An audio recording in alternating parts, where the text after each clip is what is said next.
महाराष्ट्र नवनिर्माण सेनेचे माननीय राजसाहेब ठाकरे यांनी 9 तारखेला जो मुंबईत मेळावा झाला त्या मेळाव्यामध्ये बिनशर्त पाठिंबा महायुतीला दिलेला आहे। संपूर्ण महाराष्ट्रभर आमचे महाराष्ट्र नवनिर्माण सेनेचे जे महाराष्ट्र सैनिक पदाधिकारी आहेत ते प्रचंड मोठ्या प्रमाणात काम करत आहेत।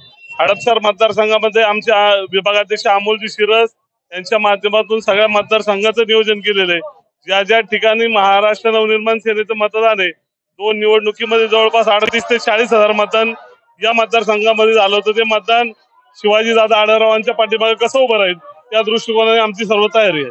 महाराष्ट्र नवनिर्माण सेनेच्या हडपसर विधानसभा मतदारसंघातील कार्यकर्त्यांना मी आवाहन करेन की माननीय राजसाहेब ठाकरे यांचा आदेश आहे की या ठिकाणी शिवाजीदादा आढळराव पाटील यांच्या पाठीशी आपण सर्वांनी उभं राहायचे आणि मतदान महायुतीचे नरेंद्र मोदींचे जे उमेदवार आहे जे शिवाजीदादा आढळराव पाटील आहेत त्यांचं चिन्ह घड्याळ याला मतदान करायचं आहे।